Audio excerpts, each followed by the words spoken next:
Salutations. Hello, everyone. Welcome. Yes, Kimmie, that's the move. It's just the neck right there. Ah, That's it. I'm Hello, a floating welcome. head. Yes. Welcome back to the stream. How are you today? I'm doing great. How are you? Great. Do you have your drink with you? I know yesterday we were both sipping the Oh, entire so stream. thirsty yesterday. Yes, I do. Yes. It's Hydrate, just everyone. water. It's It's hot literally out water. there. Let us know where you're watching from in the world chat. Hello, it's nice to see you all here. We have Stony, Fabio, of course, Voodoo Val is here. And I believe that we saw, Tunk is here, Tunk Pudak always here, and Viola is here as well. We may be looking at some work later. We'll see what happens. Kimmie, are you excited for today? Yes, I am excited. I am too. We had a great time yesterday. If you missed it, go back and watch that replay. And then if you want to, there's a ton of other content happening here. Right before this was the daily challenge with Julia Masalska, and right after is XD. And then Kyle T. Webster at the end of the day doing the draw along, which is so much fun. It's my wind down. It's like watching a podcast for your eyes. Which it feels weird, but it feels right. Kimmie, can we have you do the intro one more time of who you are, what you do, all that fun stuff, and give our friends a nice little overview? Yes, well, I am Kimmie J, or Kimmie Joffrion, whichever. And I am a graphic designer illustrator from South Louisiana, and I am also a Behance streamer here on Behance. Oh, and speaking of being a Behance streamer, when could people tune in to see maybe something we're working on today, continued, episode 3? When could they watch that? Well, if I don't finish everything up today, you can actually join me on Mondays, 7:30 a.m. Central Standard Time. Yes, so fun. Oh, I will catch the replay because I will very much be Yep. asleep. I know, usually But everyone's asleep. I love it. It's a good way to start the day with some streams. Yep. Or if you are ending your day at that time in the streams, I know we have friends in Australia that would be the end of their day. So join us wherever you are in the world. All right, Kimmie, we don't have a lot of announcements to go over today, not a lot to cover. So let's hop in because I know we're maximized for time. We're doing an artist spotlight a little bit later, but let's recap a little bit maybe and then hop right in. Yeah, okay. So what we're doing is we are working on a fictitious beer label right here, a little hoppiness and sunshine. Let me go ahead and just close some of these out so we can actually see that. There we go. That was our sketch from yesterday. And then we also created our die line and our template, all of this. And there we go. Our smiling sun there. Yes, Jeff. We've decided his name is Jeff. His name is Jeff. Yes. And that is as far as I got yesterday. I didn't want to go too far in and leave you guys behind. We'll eventually get to the title, creating all of that. So I will need chat's help in picking. Oh yes, let's do this again. Voodoo Val, if you want to create a poll Yeah. again like we had yesterday, what are we voting on, Fonts. Kimmie? So I need a primary font for the beer logo, like the primary hoppiness and sunshine, and then I'm going to need a secondary type for all of our other information. So over here, so A, B, C, or D, and then 1, 2, 3, 4, 5, or 6. Sweet. So those are going to have to go together. They're going to have to marry together beautifully. So really think that through, chat. Think it through. It's all on you. Gonna go together. This is where it's collaborative with you all in chat and us here around the world. It is a worldwide collaboration today. And Viola says we're doing labels on our Photoshop Daily Creative Challenge this time around. So this is perfect. I know, it just worked out perfectly this week. Little overlap. And so today we're going to try to finish some of the art and also build this into functional label as well, correct? Yes, we're going to try and get it to that. So hopefully when we hit probably about a 40-minute mark, we'll probably make that shift over. Okay. So make sure we give us enough time. But like I said, if we don't wrap it up, it is okay because I am going to be back to dig back in there and wrap that up. Perfect. So I will try to be your timekeeper and protect the sacred timeline. Yeah. So I will give you updates as we go. And it looks like Val is going to set up the primary font first and then do a secondary after that. So if we want to get started, it'll take a little bit to get those in. Yeah. If maybe we want to build out, I saw that we did a lot of the foliage last night. Yeah, I did. I just went ahead and put all of that foliage together. Let's see if I can get all of this just kind of to the side here so y'all can see it. I don't know what the best way to do that would be. Yeah, that feels right. Let's do this. All right, poll is up. Thank you, Val. I'm going to cast my vote. You guys don't get to know, though. It's a secret. There we go. All right. All right, chat. There's a link now right there for you to vote on which font that you would like to put in there. Pop that out. Oh, double pop outs. I have worked in like just the full mode so long that I forgot that you could pop out an Illustrator window. You did that and I was like, how'd you do that? I'm like, oh, it's just you could pop out those windows. Yes, there we go, chat. And yep, I can jump right in here and y'all can see it. Yes. Okay. I'm probably gonna have to move it around. That works. Oh, that's true with all that. Let's throw it over here. It should be fine over here. Shouldn't be in the way because I'd probably just leave it right there anyway.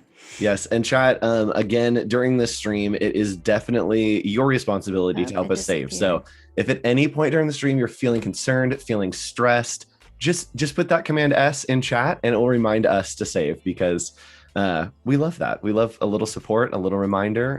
I love being reminded because I will get rocking and rolling and I will forget or I will exit out by accident. Oh, yes. Try to hit a hotkey and it's just like, oh, and it's gone. Oh, I do that so many times now. I just hit the wrong hotkey. But something I do like to just work into my, what's it called? Just kind of work in there now is whenever I start, it's a fresh day, it's a brand new day. I like to go ahead and save a brand new file. I'm trying to just get this to a point where I can. So will you do like a day 2 or like a V2? Yeah. Yes, I will do a day 2 and I will actually save it under the new day's date. Oh, that's so smart. Yeah. So I actually already have yesterday's save on the cloud. Just in case. Just in case. We love backup. Backup is always a good idea. Oops, it keeps wanting to. Sorry, chat. 1 second. All right. All right, there's the secondary. Thank you, Val. There we go. Yeah. All right. Oh, it's a pretty tight race. It's a pretty tight race right now. So chat, get those in. We'll give it another, I don't know, minute or so, and then we will pick a winner. All right. Sorry, I'm going to drink a lot of water today, too. So thirsty. Oh, of course. All right. So what we have now is I made my little circles here, and all these circles they were super easy to make. So I'm going to just quickly share with you how I did that. Let me just throw up a layer. And all I did is I just kind of plopped in a circle. Because even though I made it, circle plop. Even though I made it, I still want you to know how to do it. Just going to convert that to an outline, pick a pretty color. Make sure you're selected on your outline, kind of thicken that up a bit. Boop, boop, boop. And then I went over to my strokes and I actually just turned it into a dash line. Oh my gosh, that's so smart. Yeah, and then I just kind of played with it. And then if you wanted to, when you outline this, you could take off pieces here and there to make it look super random. Yep. I have just saved so much time in my workflow. All I did. That's all I did. I would make the circle and then use the pen tool to go and like break out segments, and doing it as a dash is so smart. And I was playing with it, and I think what we're going to do is we're actually going to leave it staggered. We're not going to make it evenly symmetrical, and then we're going to go in and we're going to move the fruit around so they're not symmetrical either. That way we'll get that asymmetrical thing going on, and we'll kind of break it up a little bit. Love that. And this is kind of the workflow that we've been working in yesterday that we're going to continue to work in today. Yes. That is simple shapes and then augment those simple shapes. That we're using a circle, and then we're going to augment the circle, and then we'll have these incredible, amazing, crazy things that looks custom, but it's just a circle. Yeah. And I went ahead and I started adjusting everything. So everything's not sitting perfectly on top of our sketch anymore. That's okay. We're pretty much getting to the point where we don't need it. Yep. So I just have a couple more fruit to draw in and lines, and then we'll probably be ready to get rid of that sketch. Sorry, sketch. We love you, but you've had your time. I love you, but time to move on. So actually, I'm going to come in. I'm going to turn that sketch off. If you notice, I did put some circles behind it. Yeah. It looks like an effervescence, kind of like beer, like fizzies. I love that. Yeah. So I'm going to show you real quick how I did that too, which was super easy. So I just kind of went in here and I just made a little pattern. All right, chat, you need to calm down because there is currently an exact tie. So somebody, if you haven't voted in the poll, go vote in the poll because we need a winner. We can't have a tie with both. And chat, I don't have a favorite font. I love all these fonts. Yes, they're all really fun. Like I did extensive research on which ones, like a vibe I was going for. So if it's all a vibe, it's all the same vibe. All the So same I vibes. just went in and kind of created a little pattern here. And this is going to be like much smaller scale than what I had right there. And I just varied line weight, very sizes of Yep. circles, things like that. And then I made it a little bit bigger, played around with it. So, you know, kind of got what I was looking for. And the great thing about doing it that way is having one and then kind of like duplicating and rotating is Yeah. as you do that, then your duplications become bigger. So now instead of like, oh, just grabbing those 4, now you can grab 6, now you can grab 8, now you can grab the whole thing and repeat the whole thing. And it kind of just scales exponentially as you continue to build that. And it looks custom because you're grabbing different pieces. It looks like it's just like fully laid out, but you're just grabbing chunks. Yeah. And then just kind of go in and change some of these up, change some of the colors up, you know, just make it look like it's not a repetitive pattern, even though it really is. And so all I did was I selected that and went over here to object, repeat, radial, bam. That's all I did. And you just did it around the edge. Yes! That's so smart. And what's fun is you can come up here to your panel up at the top and just play around with it. And it'll make it smaller, you can make it bigger, you can even go in right here and make them like the same way. Yep. Smaller, bigger, fuller. That's crazy, you can man. Make it wider. I wouldn't have thought about using that tool in that way ever, but it totally makes sense. That's fantastic. So that's all I did. And if you want more spanning out, you would just make it a longer line before you go in and make it a radial. So that is how I did that. Magic. All right. We do have winners on our type if we'd like to start over there. Our primary font, we have a winner by 5%. Number 6 is our winner. Number 1 was the next closest. Okay. So number 6, let me grab that. And what font is that? These are all Adobe fonts. Yes. And this is opaque. Is that how you say that? Opaque heavy? Yes. Oh, I am literally using this for a project right now. That's hilarious. Yeah. All right. And then our secondary by 5% as well is B on the second. B. Nimbus. Thanks for participating, chat. And yes, those are on Adobe fonts. You can go sync them. And if you want to, you can design along with us, which would be super fun. Kimmie has a link, which I'm sure Voodoo Val will drop for us on her website. You can just click on the Adobe Live tab and you can download some source files, some kind of terms that we'll be talking about today and get all kinds of resources from Kimmie. Thanks, Kimmie. You are so welcome. All right. Make sure we're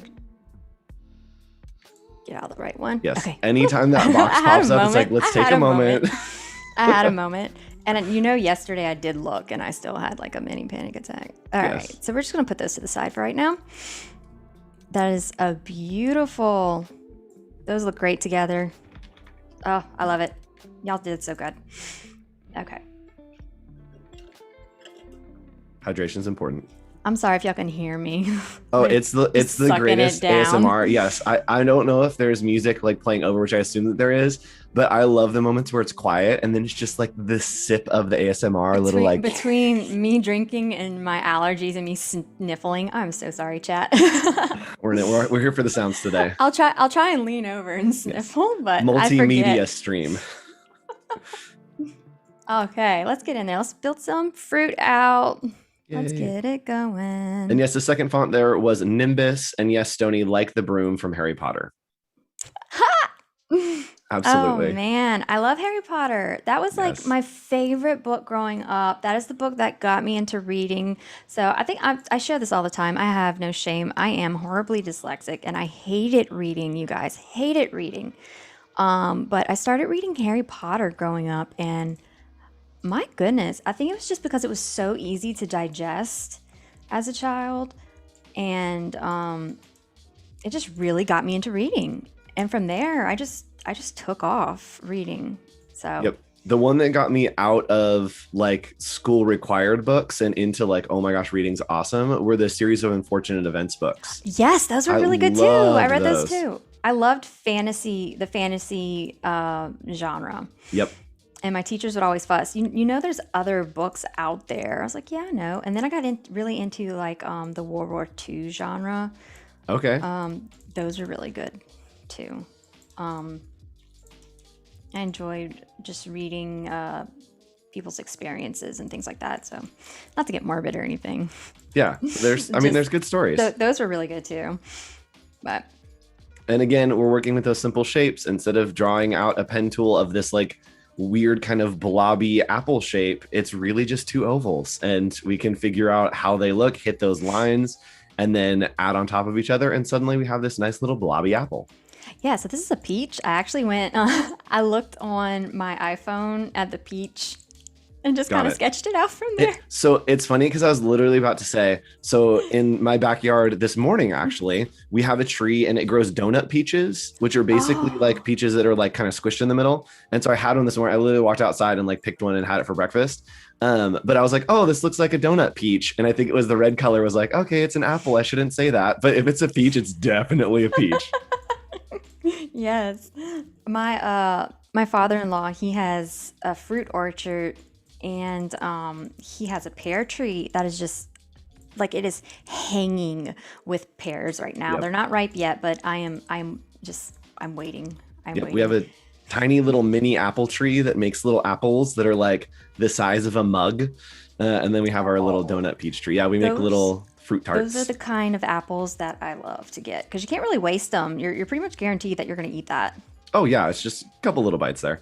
Those are the kind of apples we buy. We buy the little mini apples, and we get the kid oranges, the little Oh, halos, little cuties. Yeah, because I they're the can't best. finish a big orange. Big So we get oranges the feel little. like work, and a cutie feels like a snack.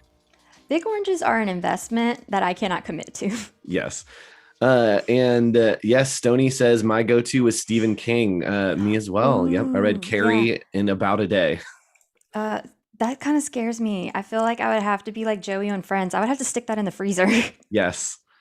And so what we're doing here with shading, we did this a little bit yesterday, and you'll see this Yes. happening a lot. Do you want to explain kind of the idea with how we're shading Yeah, this? look, I will do this again. So we got it. We went ahead. I did my solid shape. So what I'm gonna do is I'm gonna take the pen tool and I'm just gonna go in. I'm just gonna trace this real quick to the best of my ability. It doesn't have to be perfect. Oop, and that is actually all I'm gonna do. And there's actually two different ways you can do shading, but if I want to go back and add texture, I'm gonna do it this way Yep. that I'm about And to the show amount you. of weird, wonky shapes that go outside of objects, like if it all stayed that way, it would look insane. But it doesn't matter if it overlaps because it's just going to get cut out anyway. So Yep. don't feel like you have to hit the lines exactly. Just go over and then Pathfinder it out. Yes, just so you can see it a little bit better, I'll make it a different color. So I'm gonna copy this bottom shape like that. I'm gonna paste it right on top. And what I'm gonna do is I want to select that top shape, not the one at the very bottom, the top shape, and then this goldish color here. And then I'm going to divide it. And then Yep. from there, I'm going to ungroup, and this little piece that's hanging off, I'm gonna get rid of that. And then this part here, I'm gonna get rid of because all I want is this shape right here.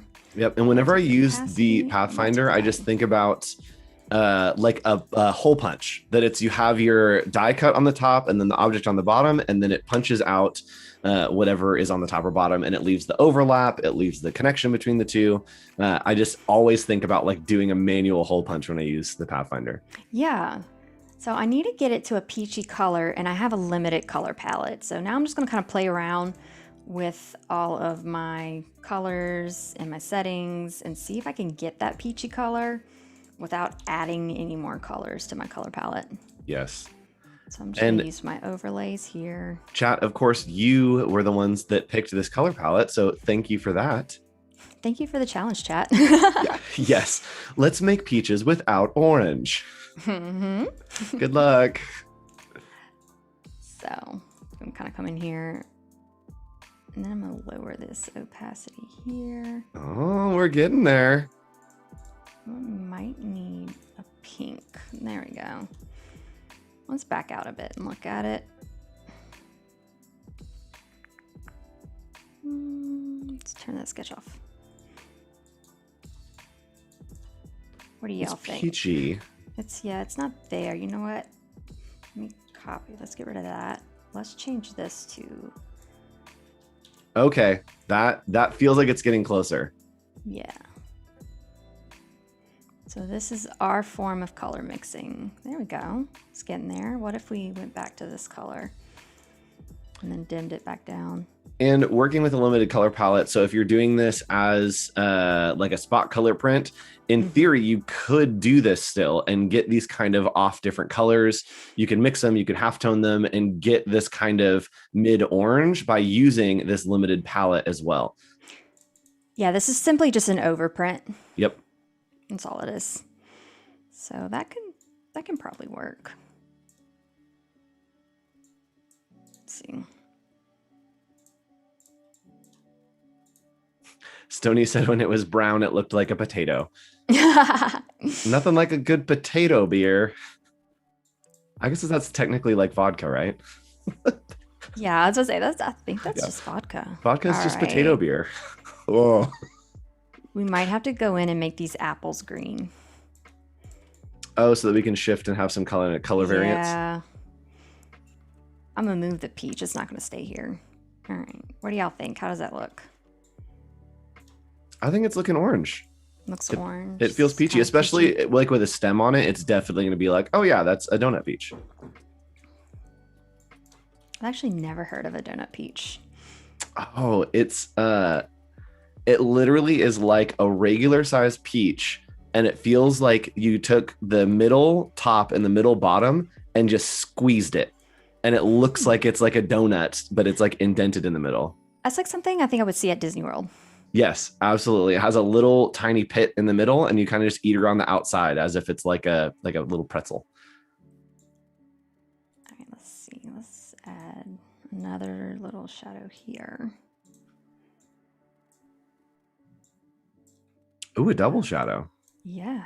Just to give us a little bit of extra kind of dimension. A little extra oomph. Oomph. Some zazz. I'm gonna make that one a light pink. And to cut that, I'm actually just going to use the same shape.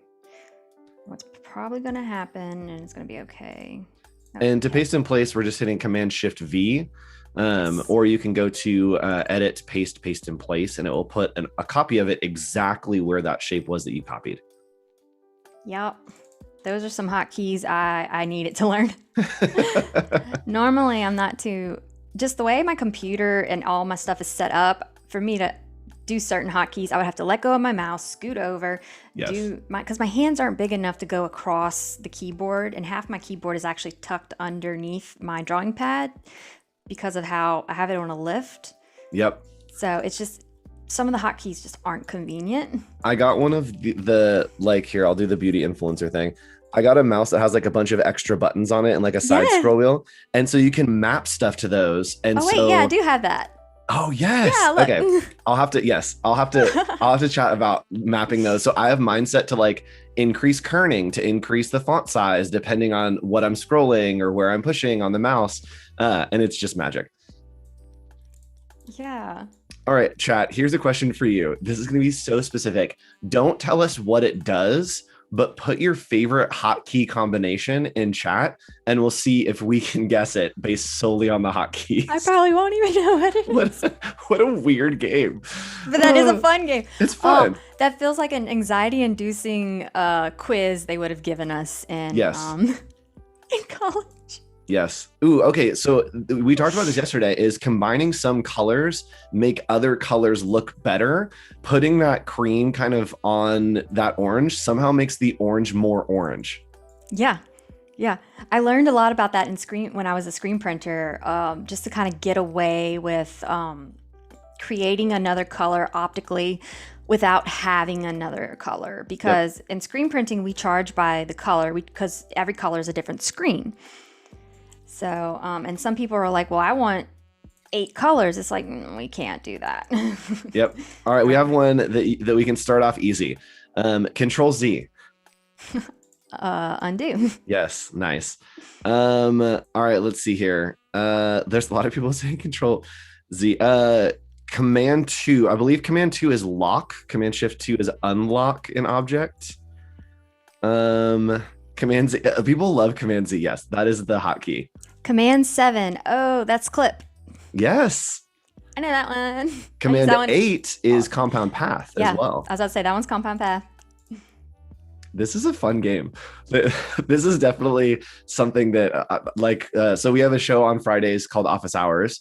And every now and then we do like a game show where we just hang out and play with chat. And chat, if you join us for our next game show that we do for Office Hours, there will be a whole category that's just going to be hotkeys. I was about to say that. I think that is a really fun one.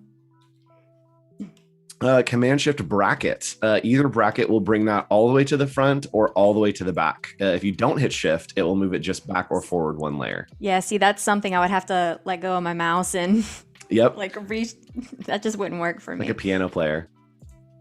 That's not a practical. Because I had someone ask, they're like, well, why do you right click? And I was like, because then I'd have to let go of my mouse, and that's just a step that's just, it's not efficient.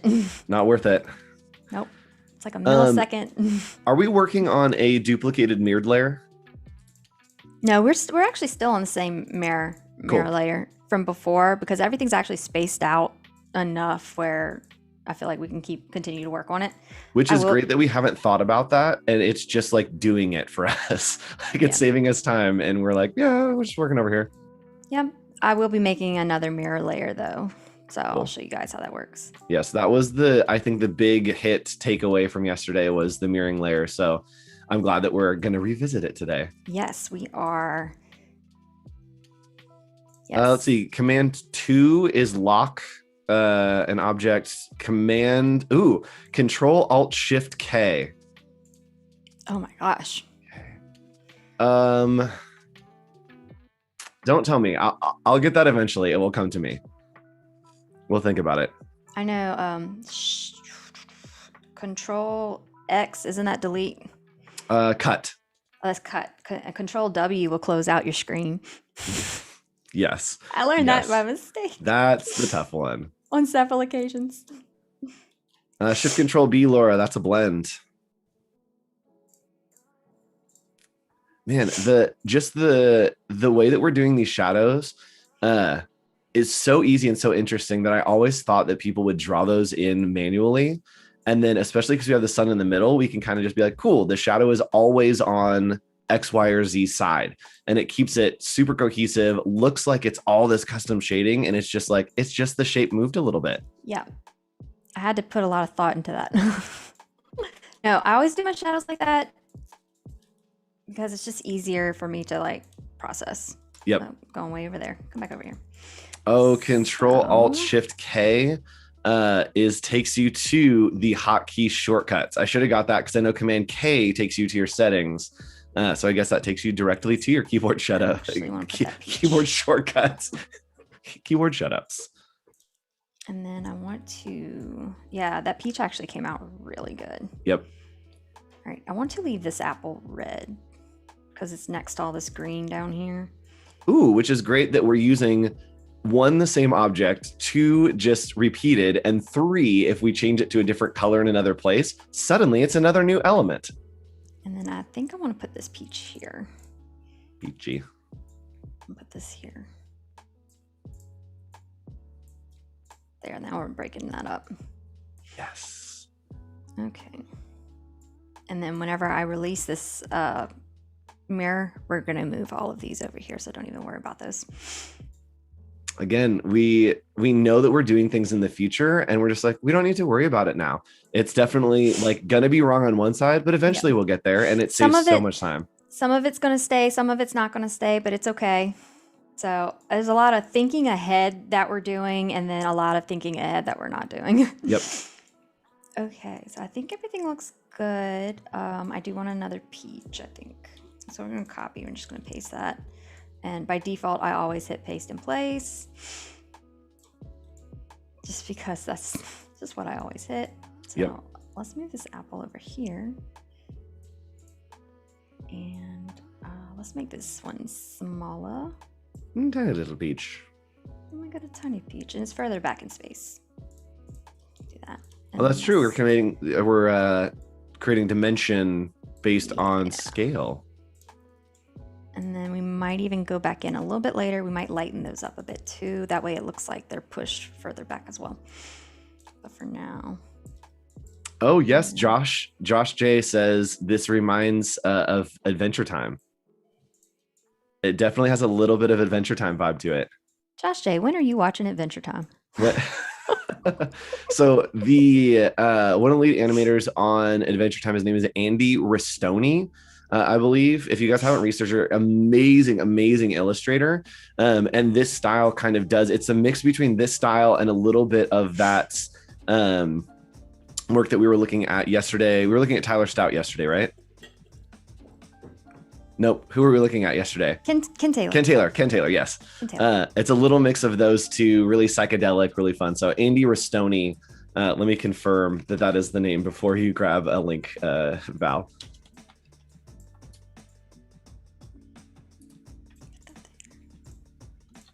Yes. It is Andy Ristaino, Ristaino. If you want to grab that link, it's just really cool, fun, psychedelic, crazy stuff. Question that I missed. Thank you. I missed it. So thank you again for putting this in chat. Kimmie, Sony wants to know, do you draw sketches on paper or on a tablet, on the PC? How did that start? I draw it on an iPad. Nice. Because I can sit in front of my TV and I'm really bad about putting my sketchbook away, and I would leave my sketchbook all over the house and my husband would be like, put your stuff away. And I'm just like, whatever. Yep. And now the eternal documents live forever on a digital device. It's one item. It's an iPad, and I always put it back in my office at the end before I go to bed every night. Versus having 20 sketch pads of various sizes with pens and pencils just laying about the house. Yep. There's still sketch pads laying about the house, but there's not a bunch of them. Plus, it's just easier. You could send them to, you save it in Fresco, send it to Photoshop, open it up when I get to my desk, and I don't have to sit there and mess with the scanner. Yep. This is so much easier. Okay. This all looks good. All right, so let's make another mirroring layer. Turn this off real quick. Make sure everything is locked. Okay, good. I was going to ask, it feels like we're getting close to just killing the sketch, and it happened. Yep. All I need to do is put in our lines, which I might end up just making the sketch small and putting it to the side. Yep. Just for a visual reference. Just for reference, yeah. Nothing wrong with a little reference.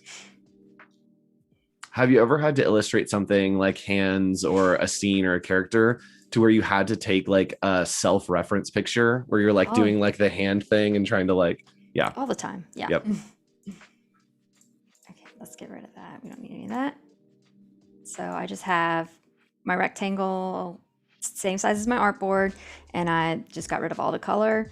So I'm gonna pull in a ruler. I'm gonna put it right in the center. I'm gonna select it all. I'm gonna hit the target. Pull this up so you can see it. And hit that target right there. Let me make all those bigger. Oh, that's about as big as they get. Okay. And then I'll find my appearance panel. FX, distort, transform, reflect over X, and I only need one copy. So it's just taking that as if it was a page and reflecting it over. Yeah. But it's taking that whole layer. And when we push that little target, that's what kind of makes it so that we can apply that effect to that whole layer. There we go. It's doing like a double. I don't know why it's doing that. Oh.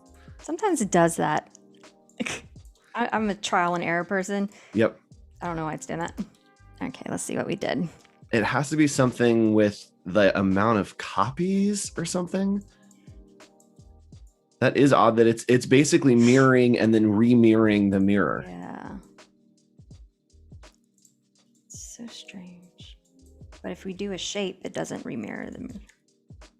But if I draw that, I think it is remirroring the shape. It's just symmetrical enough to be stacked on top of itself. Yeah. I bet the whole time this entire thing is remirrored under itself. That would be hilarious. I do this all the time though, so it's very interesting. Let me try it again. Let's just set it all on top. That technically we've been doing it so that there's 4 copies of everything, but it's been symmetrical, so we haven't noticed the whole time. Hey, I'm fine with that. Hey, doesn't matter to me. As long as it looks good in the end, that's it. Are we going to mirror the bottom left foliage at some point? I'm guessing, yeah. That's what I'm making this for, so I can drag it up. No point in building that again. So we'll make the reflected layer and then go back and just move that over. Okay.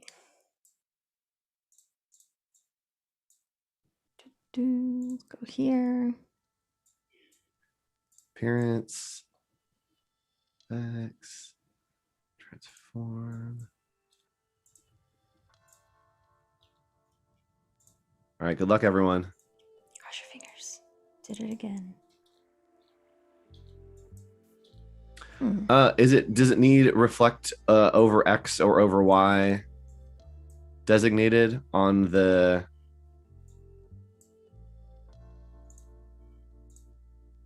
Oh, why is it? Yeah. Oh, it is. Yeah.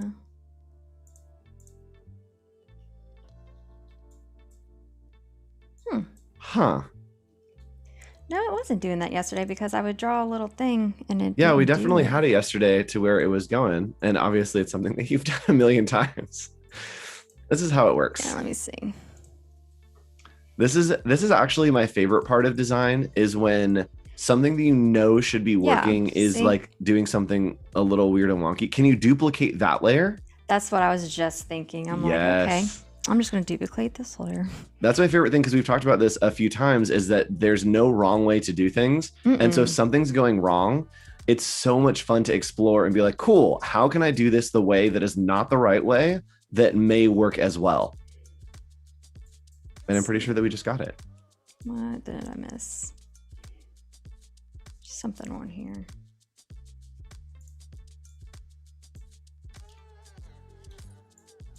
There. Okay. We did it. That worked. Good work, y'all. We got there. It's going to drive me nuts not knowing, like, why. We'll never know. Actually, I've done this a few times to where I go back and watch the replay and I'm like, dude, it's right there. How did you not see that? Then something's weird and you're like, oh, I was trying to use an object that had no fill on it. And you walk back and you're screaming at the screen. So hopefully you don't have that experience. It might be because that layer is turned on or something. Yeah. There's no telling. Who knows? It's okay. We got there. So actually what I'm going to do is let me close that. I want to select all of that. And I want to turn it off. And the cool thing with this reflect effect in place is we can copy and paste from other layers into that and it will still do the effect. Yes. So, and I'm just going to keep this. I'm going to throw it all the way underneath. There. Sweet. And we are officially at the 40-minute mark.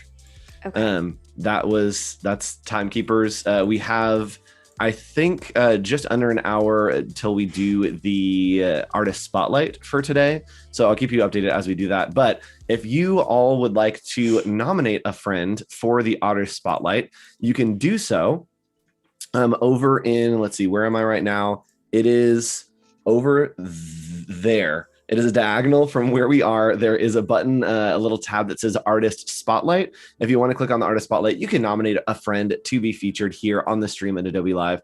We do Artist Spotlights a lot throughout the week, and we love to highlight our members of our community and the awesome work that you do. I love when I see the daily creative challenges in there.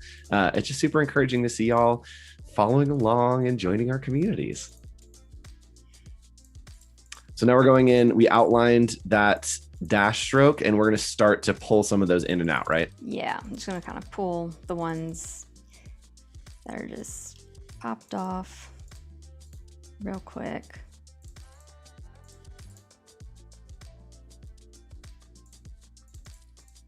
says that they're Oh, interesting that was a compound path. Huh. Cool. Yeah, that. This is getting somewhere. Okay, there we go. Learned something new. Yeah, I was very confused about that being a compound path. I was like, huh. I hit I hit ungroup. Why is this not working? Okay. Yeah. And I don't think there's a reason for it to be compound path. So now I'm going to release this mirror. So I'm just going to select all. I'm going to go object and I'm going to expand the appearance. And so now it's been there released. Are individual pieces. I'm going to ungroup them. And then just ungroup this side. And now we're good to go. Sweet. So. And now we can kind of make it look, again, we can cheat a little bit to say, hey, these are not just mirrored. Now these are all individually made and custom and placed in different sizes. And it's all just the same thing kind of moved around. Yes. So I'm just group that, pull that over here real quick. Just kind of move them.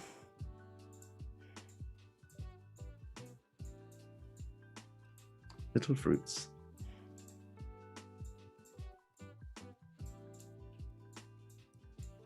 Have we designated what flavor profiles this beer will have? Yes. Oh, okay. Yes. All right. Let's see. I don't like how that's like on top of each other, but I think this is actually going to get covered up. Oh. So I'm just going to kind of leave it and we'll go from there. I want to make sure we cover everything. So that is pretty good. By no means is this a finished product. There's more shading and stuff we need to do.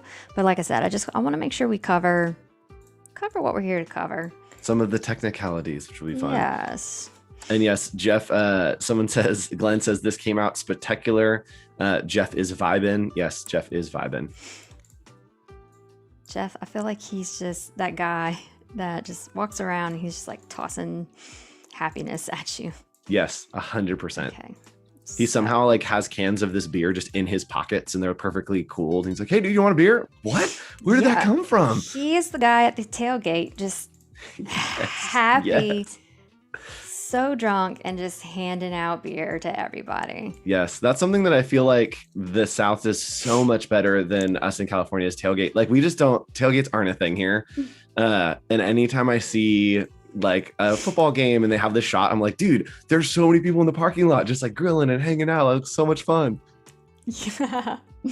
Oh, tailgates get wild down here. So we're not that far from LSU and LSU fans are just insane. That's fun. Okay, so now let's make this font fun. So I'm gonna use the appearance panel. Ooh. I might need to break it up actually. We'll make it one.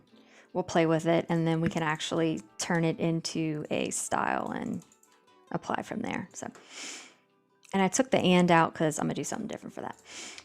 And I think are going to do some of the stuff that we had explored a little bit yesterday and we're going to revisit today, correct? Sorry, I left you hanging taking a drink. I think so. Yeah. Yes. Okay, cool. Okay. Yeah, I think so. Yes. And I know what you're talking about now. Okay, cool. I didn't want to spoil the surprise. First, we're going to go in and we're going to kind of flex this up a bit. So let's go to warp. Yes. Let's flag it. Wave it. Of all tools in Illustrator that I make sounds with, this is like the most because there's so many settings and different things that it's like, Let's get it off of here. Let's look at it down here. Yeah, I'm feeling that. Fun. Right. Digging it. Chat, if you have recommendations, you want to try something else, let me know. We can make copies. Yes. This is still active type and we are rocking and rolling here. So that's the magic about using the effects on top of things. If you use it on live type like this, you can go back and change the name, retype stuff. It's super helpful. So I'm digging that. I like that actually. It's kind of Boop. It feels happy and psychedelic. Yes, so I'm going to expand that. I like that. I'm gonna do something that my college professor is gonna have a stroke if he sees. Oh, I do this all the time. I'm stretching it. Yes. Here's the thing: if it looks better stretched, stretch it. I don't know where the rule came from. That's like you can't stretch type. I It's don't like know. do it. There's so many weird rules. Yep. To me, it's like it's technically a logo, so I can do whatever I want. Yep. Yeah. Custom So, shapes. let's see. Yeah. I like that. Okay, cool. So, let's see. I'll make a copy of that. And drop all this down. This is where the artboard gets crazy. So I'm actually going to come up here and stretch that too. It's still active type. Yeah, I'm digging that. Let's go up here. Let's try and crunch that kerning letting up a little bit. I don't want it too crunchy. tight. Yeah. And then... And if you're working with different objects doing warps, this is just a little pro tip secret. If the spacing feels weird, if it's too stretched or it's too high and you just want like a little less, you can actually add objects in that group of the warp and it will pull it in and pull it out. Just make sure there's no fill, no stroke. And you can kind of like tweak it by just adding random objects in there and it will kind of augment the warp for you. Let's see. I'm actually going to put a fill behind there.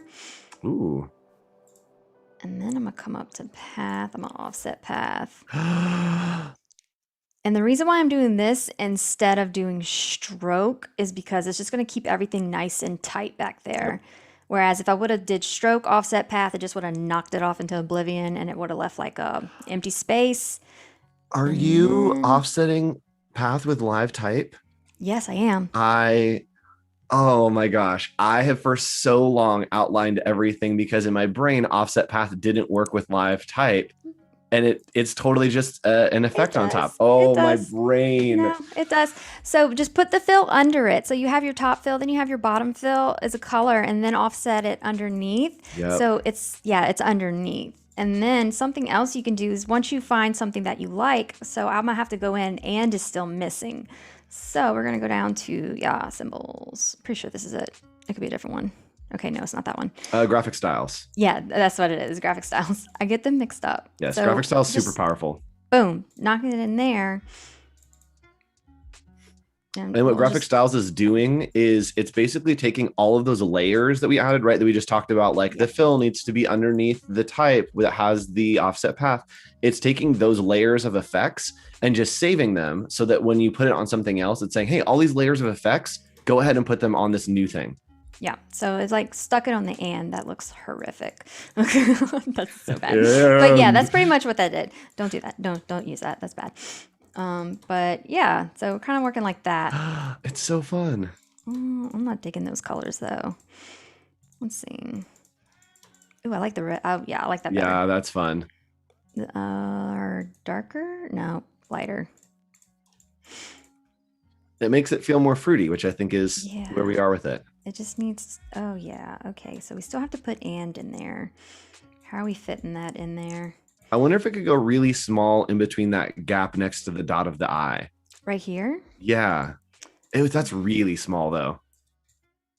Well, actually, it's actually not that small. Well, yeah, we'll see. Okay. Yes. Okay, let's see. So we have all of this is still active. Let's turn all that off. Oh, and Tunka's saying maybe just put an ampersand in front of sunshine. There are options there. We can try both. I have so many people in my life that are so against ampersands that my brain has just like not to say. Yep. The ampersand, I have a love-hate relationship with that. I feel like it had a moment in like the mid 2000s where ampersands were like the thing and we all just got burned out on it. Well, it depends what you're using it for when it comes to like legibility. Yes. There we go. So now we just made that space that's not a tiny. little. Yeah, we made it a little bit bigger, so it's a little bit more legible there. So let's see when we do and. Let's make sure we got the right font. And of course, small caps. Always. Always. Oh, I just love that font. It's so pretty. See, but we read left to right. Just so strange having it right there. Yes. This is, as we figure this out, I'm going to give y'all a history lesson because you know I love to do that. So we read left to right here in Latin alphabet, right? So there used to be a way of reading that isn't really used anymore, but it's called boustrophedon. And boustrophedon basically means as the ox plows the field. So you would read left to right, and then you would stop at the end of the line and then read the next line right to left. So you would basically snake down the page and read that way, which sounds totally insane, but it was like the way to write for a long time. This is looking good, says Voodoo Val. I agree. This is the exploration kind of problem solving phase. Yep. The Bing. I love playing with these settings because the warps can get so wonky, but you can also get really fun wonkiness out of them. Yeah, just sitting here playing with it. Yep. I don't know anyone that has specific settings when they go into that. They're like, oh, here's what I'm going to do. It's always just like click, click, click, click, click, see what happens. I'm really sold on this structure. Yep. Really just got to get this and in here. So let's see. What if we just try and warp it? What did we do? We did wave. Oh, just a little tiny wave. Yeah. It's kind of... Huh. What is it doing? Maybe make it larger and it will give you more of the effect. Yeah, let's try that. That was interesting. It was doing a very, very small warp. It's like it's warping the letters. I was going to say, yeah, it looks like it's warping the anchor points of the letters. That's super interesting. Interesting. Yeah, and there are no effects already applied to that shape. Huh. I mean, if you outline it, it will probably do it right, but let's give it a go. Why not? That's the thing for today. Yesterday was saving, and today is like, why not? What is happening? Interesting. Interesting. Okay, last hack. Let's try this. Put a rectangle like around it that has no fill, no stroke, and then group it, and then try to do the effect on that group. We are hacking the system, y'all. So yeah, group that, and then try to do it with that group. In my brain, this works. Oh yeah, look, it did. Okay. It worked. That is so interesting. Yeah, I have no idea what's happening. That's so odd. Okay, let's see. Man, I thought that there were extra anchor points that showed up and then slowly realized that my screen is just dirty. I was like, what happened? And I'm like, oh no, there's just stuff on the screen there. See, like I envisioned it just being over. See, like right in there. Could we do it in a little like pop out bubble? What do you mean? Like put just a little oval kind of shape over so it feels like it's kind of a sticker on top of there. Yeah, let's try that. Why not? As long as the Happiness and Sunshine is still readable, which I think it should be. Yeah, you just don't want to cover up like certain aspects of the letter that the letter no longer reads. Yep. So what do you think? Like a different color or just the same color? It's it's warping this. This is so cool. I like that. Oh. There are fun things happening. Happy accidents. I was about to say, it's just happy little accidents. Let me see if I can, let me get in there. Let me change that color. I like that. That's cute. Yeah, this is going to be fun. It's funky. It's like the equivalent of like a 70s, 60s diner. Like if a 60s diner was happening in the 70s. I can actually cover more of an S and have it read versus a P. Yep. But I feel like I have more space over here. Losing the A.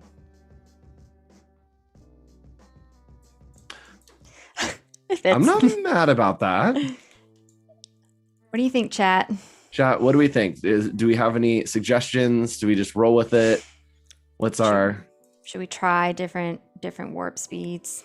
Let's try one more warp and see what happens if we try like a different warp. And then maybe like tracking it out a little bit or something so we can sneak that in there. All right, so let's turn that warp off. Let us... Let's go out this way. Any warp suggestion, chat? Chat, let us know. Let's actually delete that. They're a little bit behind, so we'll have them roll in. Yeah. So we can explore, and then I'm sure that they'll have a great idea that will be better than our idea. So there's this one. I can actually just roll through. Oh. That one's interesting. That's very interesting. And that and probably fit right in there. Yeah. Let's see. That's the same thing that we could probably track it in and then put an and on top in like a little bubble. That's a really fun warp. Does it still read? We still getting our... I think so. I think it feels like it's like a light ray over the horizon.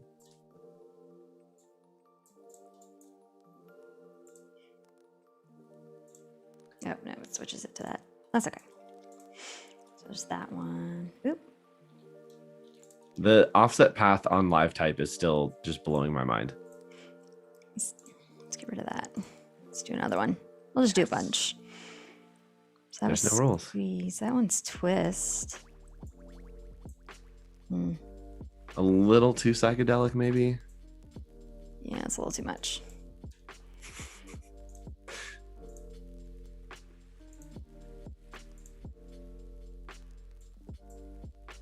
Oh.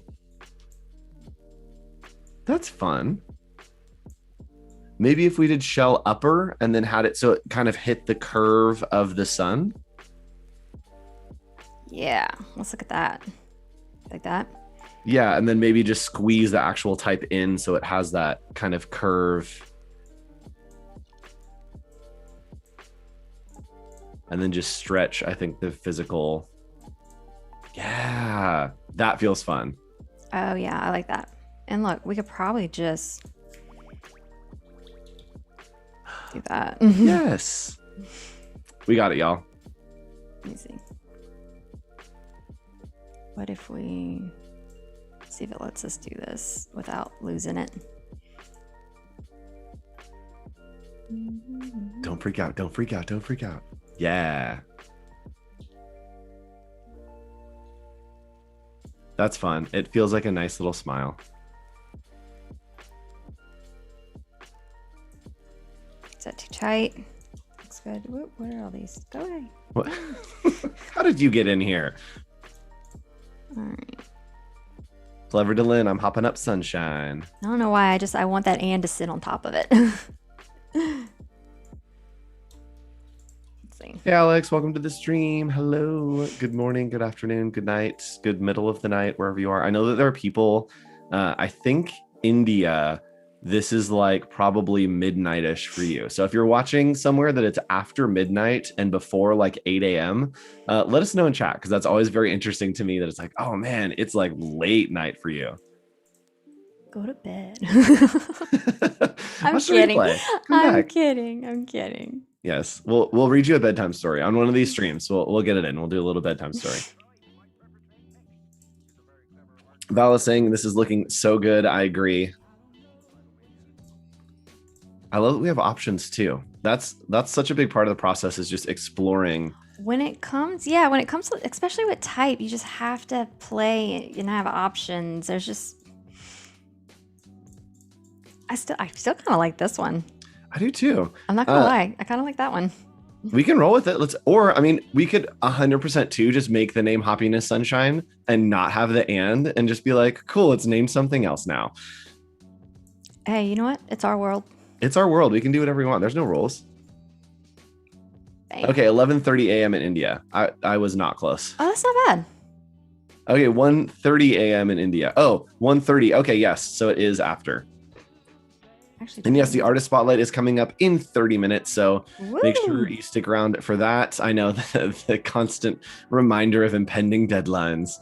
Make sure you stick around for that. We are highlighting someone who is in chat today, which will be a very fun time. All right, let's just do that. I like it. It's not bad. Man. It's just correcting itself when I move it. It's okay. I've been designing for a long time, and the fact that I just learned about offsetting paths on LiveType, like that's going to save me so much time because I do that all the time. Oh man. So one of my favorite professors taught me that. I was making a logo and she goes, just use offset path. And I was like, huh? She goes, it makes all the lines even, everything. Yep. So, and that way it doesn't overlap, because if you add a stroke, each of those letters will overlap with each other when the stroke goes on. And offset path takes the entirety of it and expands it. It when you're stroking stuff, it loses its mind. Yes. All right. Oop, you know what? I lost. Yeah, that's what I lost.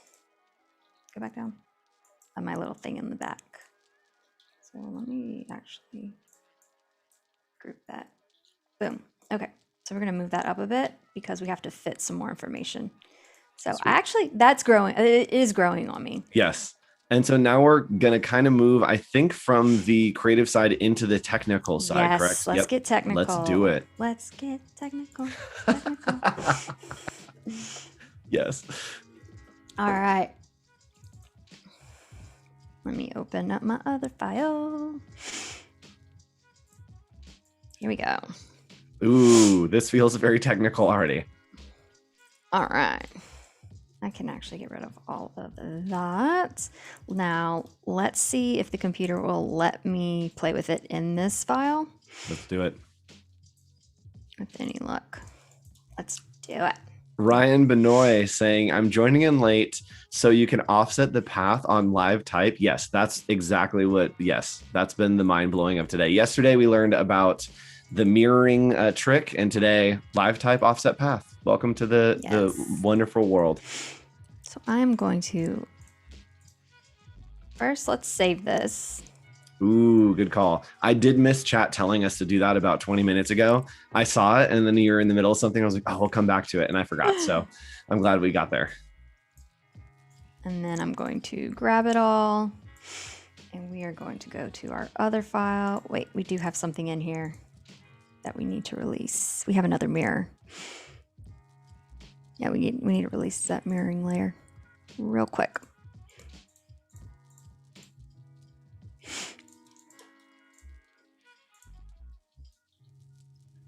Some good old expanding. And what that does is it basically takes whatever the effect is and makes it into shape. So it's just taking any effects off and saving out whatever those effects have done. The same thing with gradients. You can actually expand gradients and it will make it into a bunch of different shapes that are each one color instead of a gradient that goes across multiple colors. I don't suggest doing that pretty much ever, but it's possible. Don't do that. Yeah. It looks weird. It looks very weird, and it's just not worth it. Okay. So I'm going to close this. I know. That was stressful. It's okay. Let's see. Let me grab my logo. It's all my little logo info. It's so fun. Yeah, so this is Pop the Top Brewing Co. Let's close that out. Let's go ahead and throw that in here as well. So much on here. Hopefully the computer can handle it. Well, top pop. Oh goodness, I put it on the wrong layer. Oh, that's not good. Immediately dove into chaos.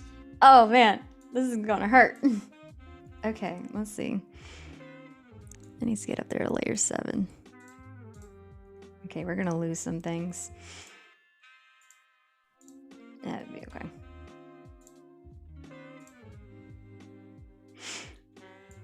We can't. Oh, we had it on. Okay. Boom. Okay, yeah, we just lost a couple strawberries and peaches and circles. It's fine. It'll be fine. It's fine. It's fine. It'll be fine. This is the educational portion of our program.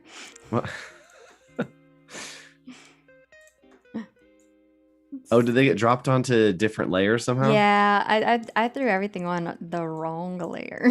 Perfect. Let's go grab that. That's And Alex okay. Design, loving this design. I agree. And it's about to get so much more technical. Okay, let's just toss those right there. Yeah. And then let me go down here and grab this last little strawberry. Strawberries. Oh, he's not grouped. Oh. It's okay. All right, let's grab it. Come on. We have stuff to do. Get it together. Come on, Illustrator. That's like when I tell chat that they're listening too slow because I'm running behind time. I'm like, you guys need to listen faster. This is your fault. Okay. So let's get it on here. Let's put you somewhere. Boom. There. All right. So, oh, look, it fit perfect. Yes. So let me give y'all a quick tour here. So this is just like a little can outline here. The green lines is pretty much where that label would sit naturally on the can. So this is like the little curve of the can and whatnot. This square here, that is like the flat part of the can all the way around. So normally what I like to do is, if whatever you're designing a can for, get a feel for the flat front part of the can. See, I don't really have one. Oh, Of darn what it, me. shows when you're looking at it flat. Yeah. Like your shelf front of the can. It's usually just like a couple inches. Then however big that is, that's how big you want your logo to be. Yep. And that's how big you want This is not a good example, but this yeah. is the label that I have. So whatever you can Yeah. see here, that's what you're looking for. Just that flat.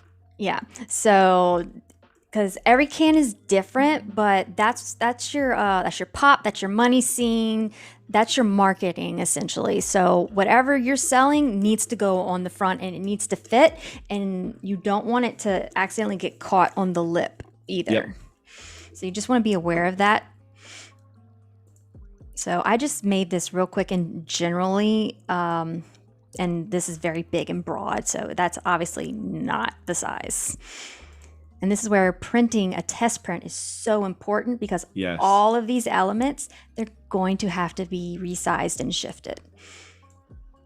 But having a template created ahead of time and properly prepared can save you so much time, because if you just sketch right on top a template that is ready to go and has correct measurements and placement, it saves you so much time. Yep. And once you make and invest the time once into a template, it's going to save you time in the long run. I have made the mistake of, I'll just build it again. I'll just build it again. It's like, man, if I would have built this and just done it right the first time, I would have not had to do it 10 times. Yeah. And Alex, did we save recently? Yes. And we just started a new file. So we are good on saving currently. So I already know this is going to have to be shifted over to the left, just based on where that square is. So I do know that square needs to hold that sun in general, but it also needs to be a little bit smaller. I want to say the average can is probably like 3 inches is about your money spot. I call it the money spot. Yeah. So let me see how big that is real quick. I don't want to do too much. That's where you get the sale. Yeah. Walking by supermarket. If I saw Jeff like screaming at me as I walked by on the shelf, like, this is 4 inches. Oh, look, we did so good, guys. Designer magic. Look at that. It Jackpot, fit perfectly. That's so it.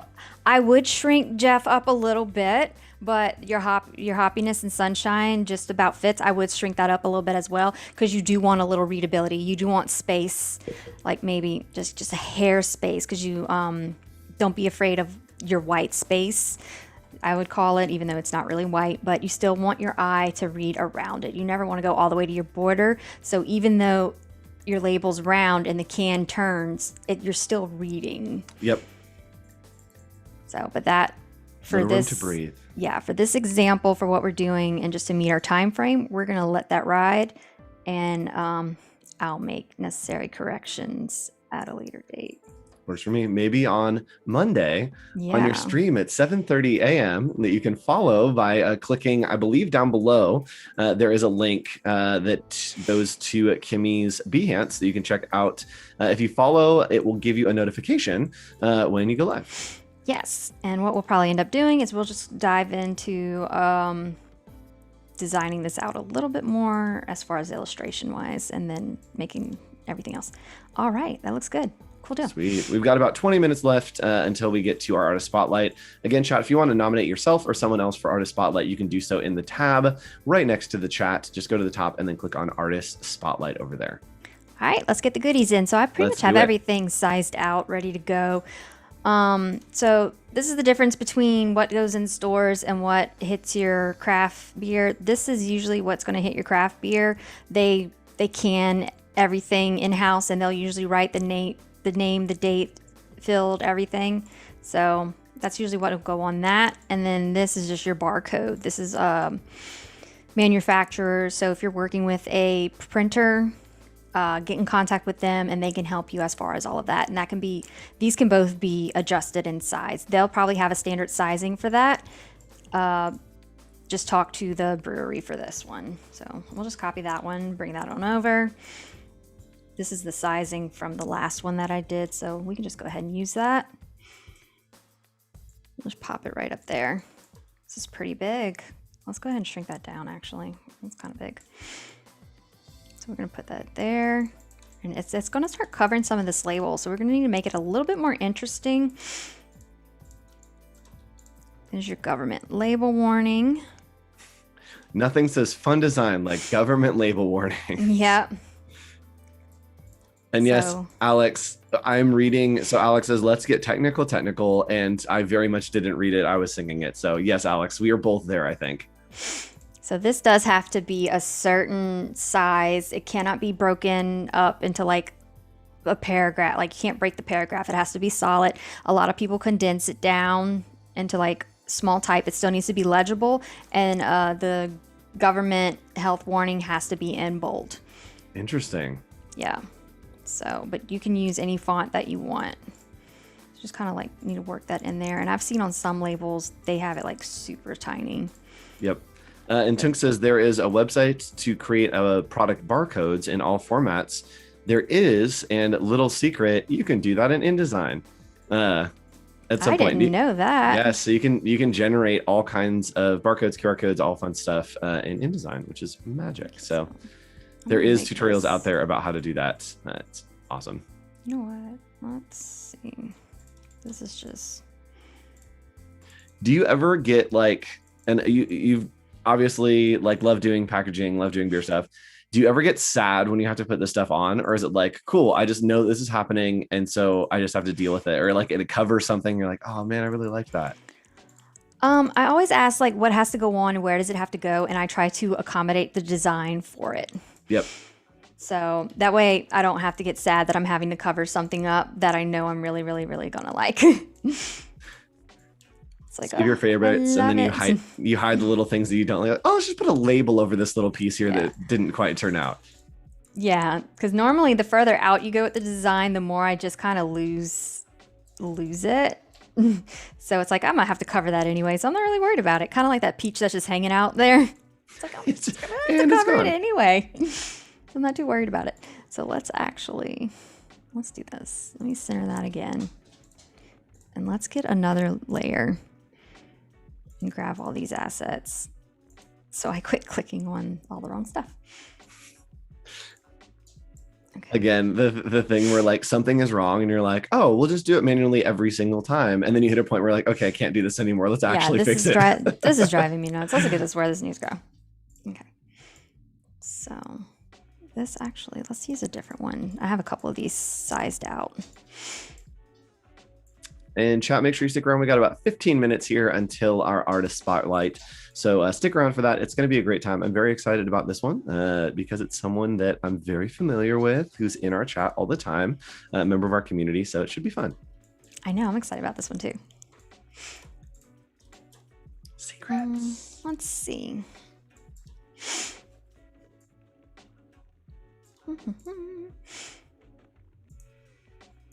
I'm going to crunch up the leading on this a bit. Ooh, here's a good question from Voodoo Val. What's one of the hardest projects you've worked on? Let's see. The hardest projects I've worked on. Probably my senior project for college, to be honest. Just get really ambitious. What was the project? It's actually the poster straight back next to this bookshelf here. Yes. I spent half of the semester trying to figure out what I was even going to do. Because it was insane. And I just ended up, because I love illustrating. I just love illustrating. And I wanted to do something with illustration. So finally I was just like, you know what? I'm gonna just illustrate stories. And that's what I ended up doing. I ended up illustrating, and I wanted to make big posters and try and put a story onto the poster. And it was very impractical. I'm not gonna lie. And if I could do it again, I would probably do something else, because just the practicality of it all. Since I've graduated, I've had so many more ideas of like what I could have done differently. Do you have any resources or places that you go for inspiration, websites, any of that kind of stuff? Yeah, I have tons actually. Do you go to like Dieline all the time? I know that's a hot one for packaging design. Yeah. I actually have that saved on my computer. I think, is it called Ion Design? I go to that one. I'm trying to think of the names of them all. Oh, I would have to. Oh, wow. You moved that peach, and I just remembered how we had created that with multiple layers and colors. I was like, whoa. Group your layers. Yes. Or group your objects. In the long run. Group your objects. All right, let's get that out of the way. Just because the way the thing is sitting on there. I want to move that. Let's lock that back. Okay, whoops, I had something. Yeah, there it is. Cool deal. And then I want to come in here, and I actually... Is this where we add one of the fun pops of color so it's not as... Yeah, this is where we start making it way more interesting. Cool. And then this... Do you have a favorite like craft weird beer that you've had that you're like, it was really interesting and ended up being good? Do you have anything that comes to mind that's been a unique experience? Oh man, there's so many that I like. It's true. There was this one beer, and again, I buy based on labels. Yep. And it was like this weird watermelon beer, and it had a zebra on it. And it was just so strange. It only came out once. I've never seen it again. And the zebra was a watermelon. Oh, that's such a fun idea to have like a watermelon zebra, because it's a similar pattern that you could connect. Yeah, that's so interesting. Yeah, that's what it was. And I was like, this is actually really good. And I have not seen it since. That's fun. It's like the what was the gum that would like dye your tongue? Does anyone remember this, chat? That it had like a zebra mascot. It was like a 90s thing. And you would take it was either the gum or the wrapper, and you would put it on your tongue, and it was like a tattoo for your tongue. Let's get rid of... Chat, if you remember the name of that, let me know, because it's going to be in my head all day. And yes, a lot of people talking in chat that they buy based on labels. The same thing goes for cereals, for soups, for pretty much everything. They're trying to get you to buy off of the label, because you can't taste it unless you're in Costco or something and you're getting a little sample. You just want to see it and then think like, oh, that's interesting. I would like to taste that aesthetic, right? That like Jeff here, I'm like, yeah, I would love to taste this because it seems super fun. Yeah. All right. So we have that there. I believe the government warning does have to be in black ink. I can double check my resources on that. And this is going to be a independent craft brew beer. So we're going to grab that logo, which I did give to y'all, so don't rat me out. There you go. Now we have it. Don't rat me out, guys. I can get in trouble for that. And yes, based on the label, a lot of people saying that. I had one that it was a very like detailed kind of gooey feeling illustration, and it was a peanut butter and jelly beer, and so it was like a sandwich that was like being exploded out with like different layers kind of like flying and oozing everywhere, and I was like, that looks so fun. And man, it tasted weird, but it was a really fun label. Yeah, that's just how I buy my beer. Yep. Let's see, what was our typeface? Where'd it go? We had Nimbus and we had something else. Siphon. Oh, so, this is for more legal things. Yeah, everything other than the government warning. Yeah, I'm thinking. There we go. So this does have to say 1 pint, even though it is 16 ounces, it has to say 1 pint. Interesting. Yeah. Anything below 16 ounces can be an ounce, but this has to be in a pint, and this has to be in alcoholic by volume. We're going for a good solid 5.8. Trying to make it a little bit more interesting. Casual hoppiness and sunshine. These are really big. These can actually probably go down a bit. As long as they are, within 0.07. It's got to be 2 millimeters. Yep. And pretty much everything on a 16-ounce can has to be within 2 millimeters. I love that you just have that off the top of your head, that a lot of us in chat and me that does do any packaging like this, it's like, oh man, what do I have to do? Like, oh, it's 2 millimeter. Okay. Yeah, got it. Yeah, just 2 millimeters. Pretty standard. We're just going to put that like right under there. And then we do have to, it is a pale ale, which actually I don't think hoppy beer is a pale ale. Oh, it's interesting. And you have to have the class on there as well. Yeah, it has to be classed. Double check that for me, chat. Is hoppy beer pale ale? I'll look. My role. Like I said, I buy based on on the labels. I think I'm gonna put that up here. Pale ales are usually hoppy, but carry a lower alcohol content than IPAs. So it seems like we're right in the zone that we want to be. Yes. From the article, How to Talk About Different Types of Beer Like a Pro When You Don't Know. I did extensive research, and I had I made 3 fake beer profiles, and this is the one I landed on because I was like, I feel like I can drink this one. I feel it. This is the one I want. Yep. All right, so it is a pale ale, and we're gonna go ahead. We're gonna make it a little bit bigger because I really want this to be like in your face. Put it right here. Let's see. How do we want this to look? I think I just want to kind of arc it right here. Yeah, a little warp. Yeah. Let's find a color. And we got about 5-6 minutes left before our artist spotlight. We'll do the artist spotlight check-in, and then we'll probably come back, just do a recap. Maybe we'll throw a little bit of texture on something. We'll kind of see where we get, and whatever doesn't get finished, we're going to continue on Monday over on Kimmie's personal stream, which you can follow at the link right down below on Behance. And I love that when we designed this, and we didn't talk about it, but you can tell mentally that we made room for a lot of these things. Yeah. That it wasn't going all the way to the edges, that we knew like, oh, we can put stuff in the corners. Let's leave some open space because there is more going on here. And then, so this is supposed to have like some clear radius around it. So what I would probably do is just go in here. Let's ungroup all that. And I might eat some peaches. Eat some peaches. Bye, peaches. All right, and actually, gather. Yeah, I'll probably just delete it. Oh. Fight with it. Just make it easy. It was a good peach. And you can get out the way. Yeah, there we go. And I probably don't even need you. Are you? Ice cold. Bye. Farewell.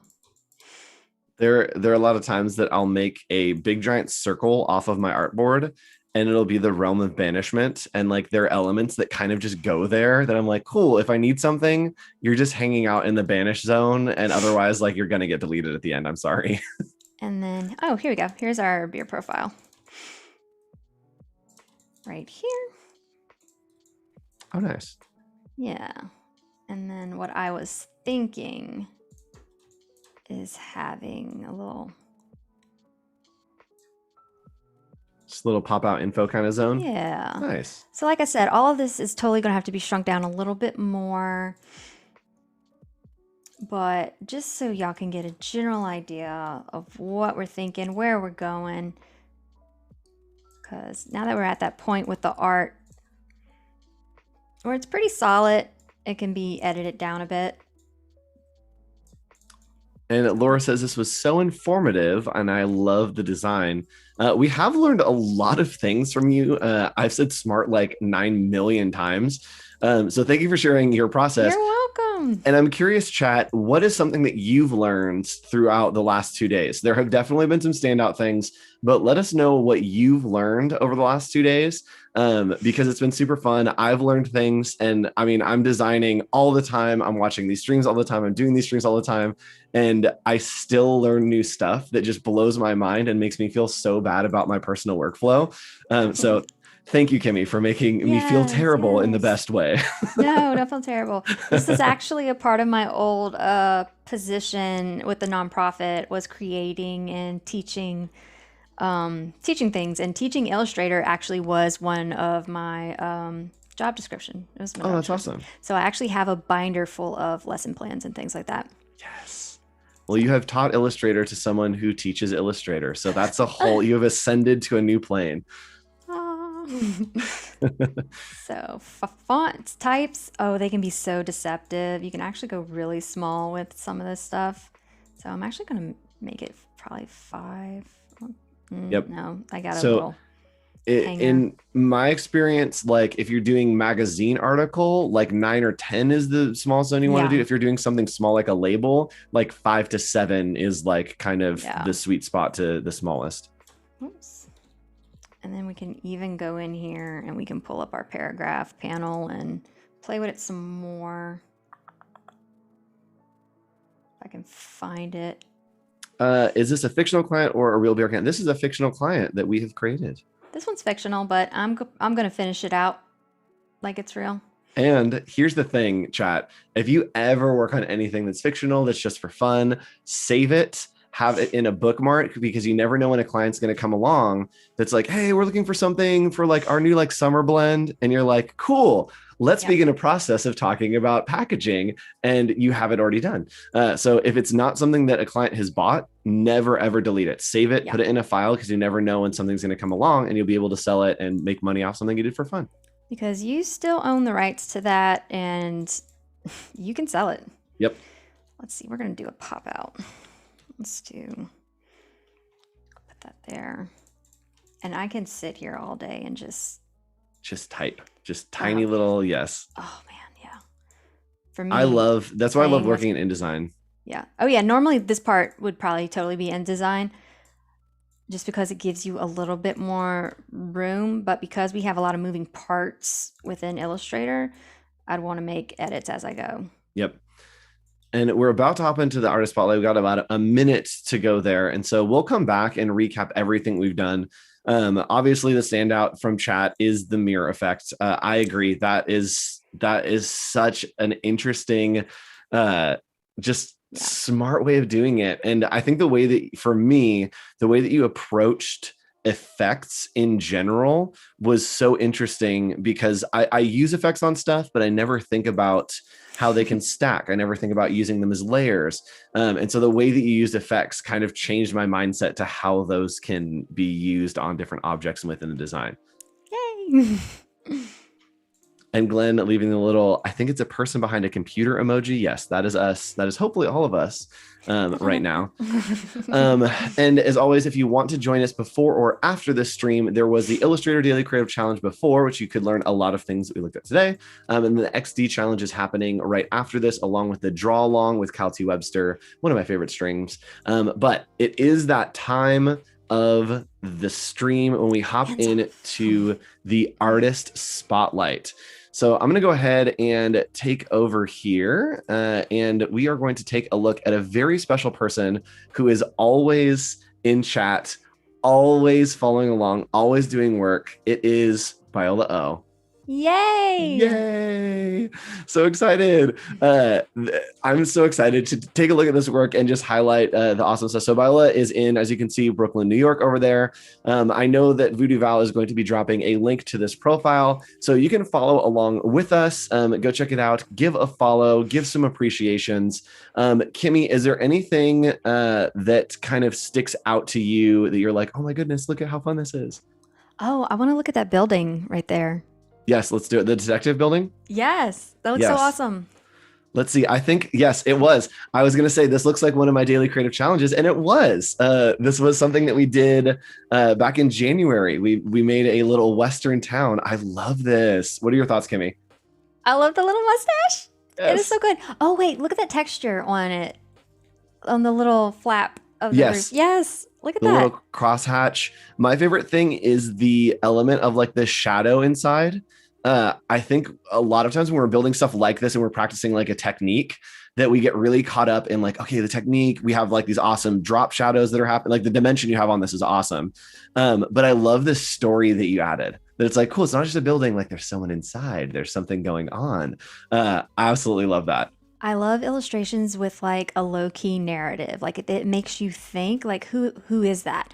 What is he doing in there? Yes. What's going on? Yep. And I believe that this challenge was to work with perspectives, and instead of using the actual perspective tool, we used anchor points and then scaled them out to like create different perspectives. That was fun. Thanks for joining that, Viola. I want to take a look at the flyer and trifold brochure, just because the mock-up looks awesome. I know that that's like the most, like, I love the design, but I love how you've taken into account like putting it in a context. It's so important when you're doing case studies to not just like slap something on something flat. This is a really, really great mock-up. Or it's real. It could be both or either, I think. And I Oh, love that you have it. As I this go down looks lower, it feels really real. good. Yes. Like I feel like I could pick that up. What is that? Is that a resort or Palm Sunday service? Oh, it's a church service. Outreach. Okay, yeah. I feel like I could totally pick that up somewhere and just read it. That looks really good.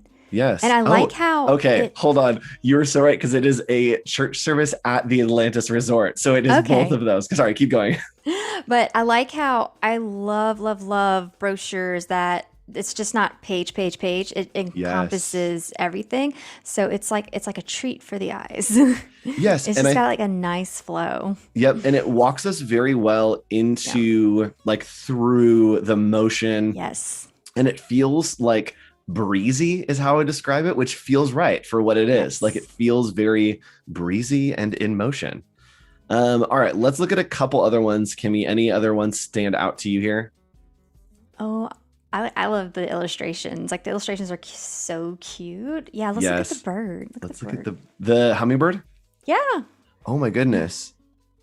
The texture. So this is learning with Cal Webster's 2021 brushes and then some. Yes, if anyone in chat want brushes, Cal Webster, they're built into Photoshop. There's a ton of them. Also, watch the draw along a little bit later today, and he uses a lot of brushes, highlights them. Kimmie, as the illustrator, what are you noticing here? What are your thoughts on this? Oh, I love how I can just see the grass, the texture in the grass, and they read. Like I can Yes. never do backgrounds, foliage. Yeah. Well, Yes. but I love it. It looks so Yes. good, and the bird itself looks so good. I always cheat out to where backgrounds are like, it's depth of field. And I'm like, I just can't draw it. So we're going to blur it out of the background and call it depth of field. Yeah, the thing that stands out to me is the like texture accents with colors that like shouldn't be there, or combining with other colors to make new colors, right? That we have Yes. like a shimmer, but it's actually combinations of that blue, of the dark blue, of that aqua. There's a little purple in there. There's some green that creates this shimmer that you can't do by just like drawing it in.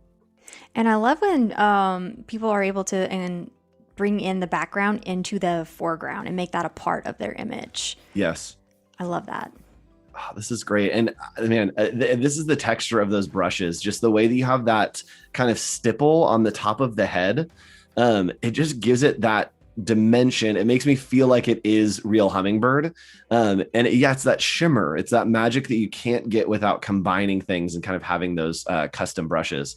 Let's also look at the toucan, just because it's super fun. And I love toucans. One of my favorite things. Toucans actually have transparent skin, if you guys didn't know. I didn't know that. It's a weird thing. I know, they just covered up.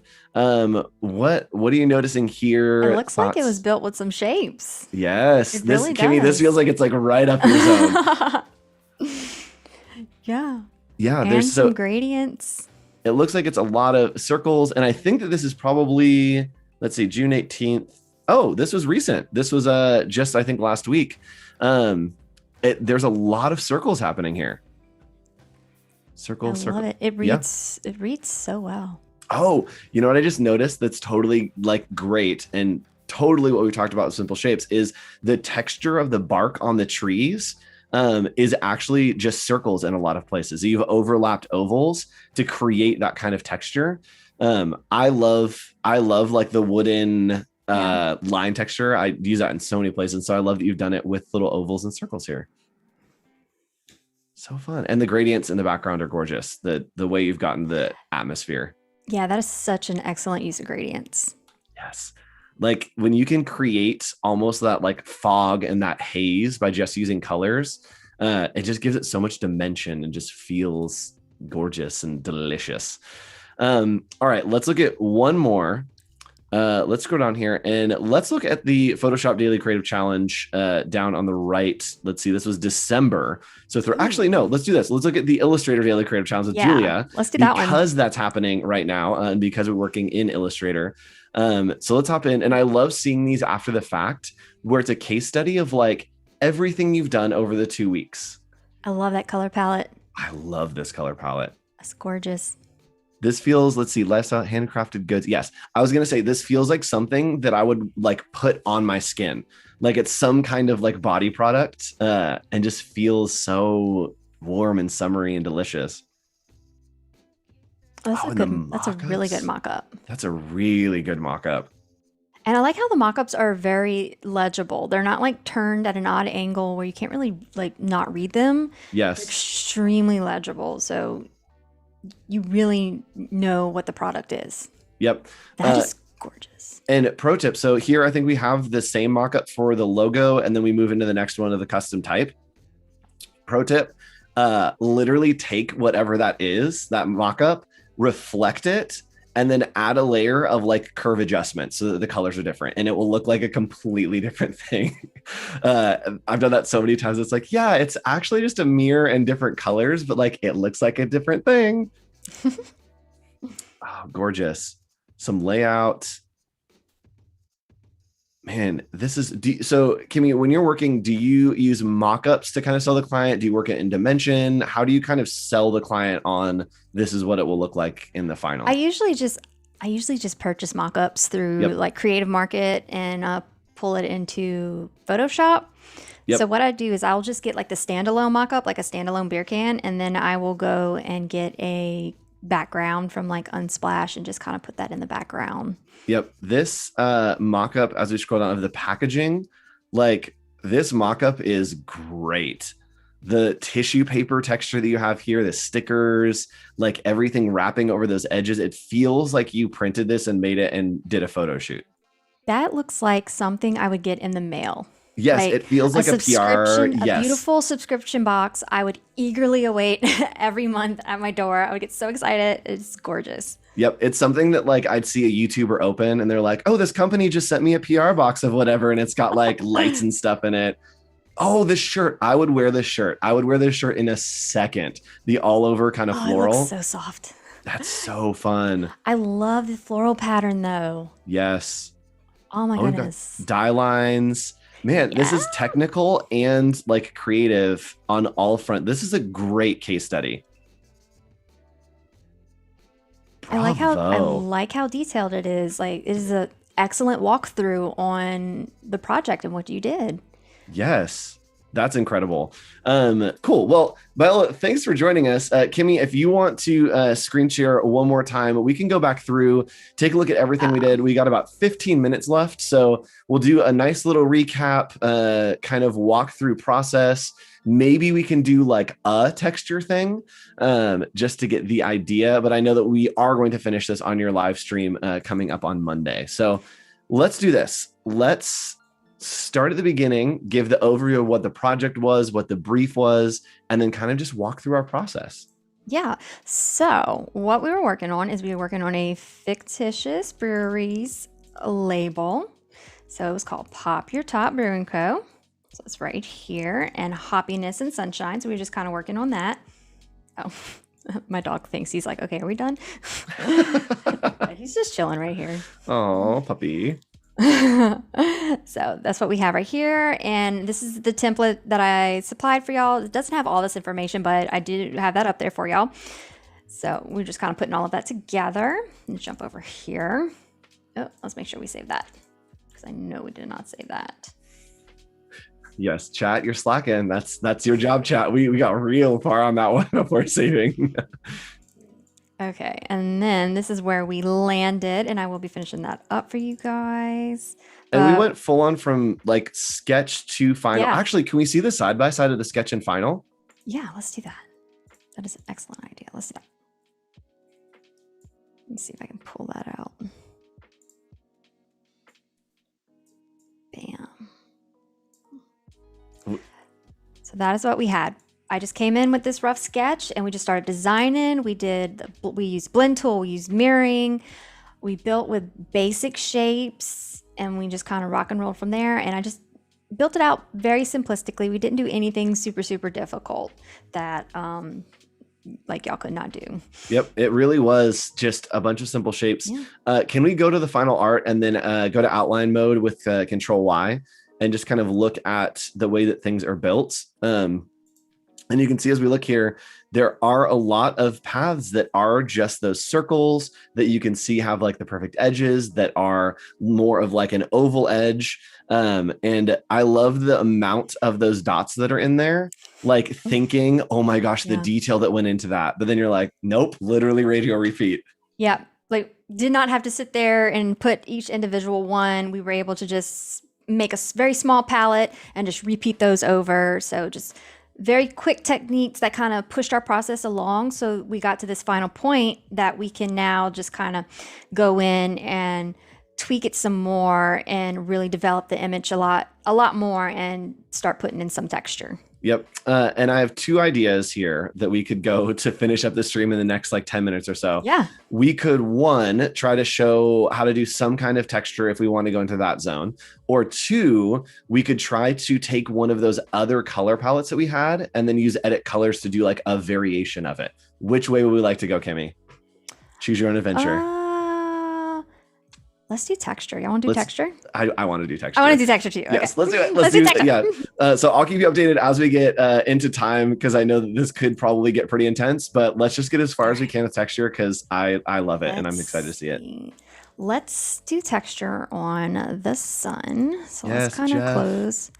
Jeff's getting the full makeover. Jeff, let's do it. It's like the anti-skincare routine. Sorry, Jeff.